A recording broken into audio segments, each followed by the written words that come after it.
कारगिल विजय दिवसाच्या पार्श्वभूमीवर देशभरात शूरवीरांना अभिवादन केले जात आहे।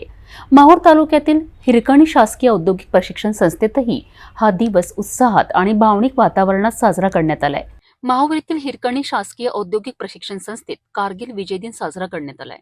या कार्यक्रमाचे प्रमुख वक्ते अनिरुद्ध केंद्रे यांनी कारगिल युद्धातील शौर्यगाथा सांगत विद्यार्थ्यांना प्रेरणादायी मार्गदर्शन केले। तसेच माहूर पोलीस स्टेशनचे पोलीस निरीक्षक गणेश कराड यांनी शूरवीरांच्या बलिदानावर प्रकाश टाकला। जवानांनी जे त्या ठिकाणी शौर्यगाथा गाजवलेली आहे आणि जो त्याग दिलेला आहे, जे बलिदान दिलेलं आहे, त्यामुळे आज आपण या ठिकाणी स्वातंत्र्यामध्ये फिरू शकतो, या ठिकाणी खूप चांगल्या पद्धतीने आपण राहू शकतो। त्यांचे कुठेतरी आपण स्मरण करणं गरजेचं आहे। त्यामुळे या ठिकाणी कार्यक्रम आयोजित करण्यात आलेला आहे। माजी सैनिक BL काळे यांनी कारगिल युद्धातील अनुभव कथन केलेत। तसेच माजी सैनिकांचा शाल व श्रीफळ देऊन सत्कार करण्यात आला। यावेळी युवा ग्रामीण पत्रकार संघाचे सदस्य तसेच संस्थेचे IMC सदस्य उपस्थित होते।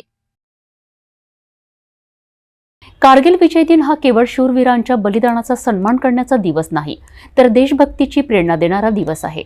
माहूर येथील या कार्यक्रमातून विद्यार्थ्यांना देशप्रेम आणि शौर्याची नवी प्रेरणा मिळाल्याचे दिसून आलेत।